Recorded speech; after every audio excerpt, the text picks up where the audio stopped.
అఖిలాండ కోటి బ్రహ్మాండ నాయకుడైన శ్రీ యాదాద్రి లక్ష్మీ నారసింహస్వామి వారి వార్షిక నవాన్నిక బ్రహ్మోత్సవాలు ఈరోజు స్వస్తివాదనతో ప్రారంభింపబడినటువంటి ఉత్సవాలకి రాష్ట్ర గౌరవనీయ ముఖ్యమంత్రి వర్యులు శ్రీమాన్ రేవంత్ రెడ్డి గారు పత్ని సమేతంగా పరివార సమేతంగా విచ్చేసి బ్రహ్మోత్సవాలను ప్రారంభింపజేసినారు.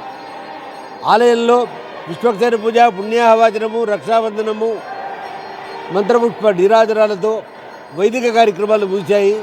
సాయంకాలం మృత్సంగ్రహణ, అంకురారోపణ అనేటువంటి కార్యక్రమాలు జరుగుతాయి.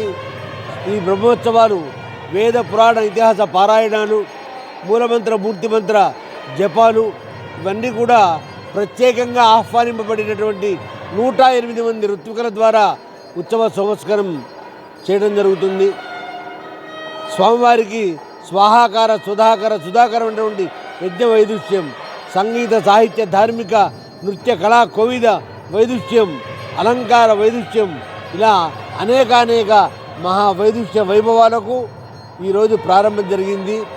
ఈ ఉత్సవాలన్నింటినీ కూడా మా కార్యనిర్వహణాధికారి గారు రామకృష్ణారావు గారి యొక్క కార్యకర్తృత్వంతో మా ప్రధాన అర్చకత్వంలో నిర్వహించడం జరుగుతుంది.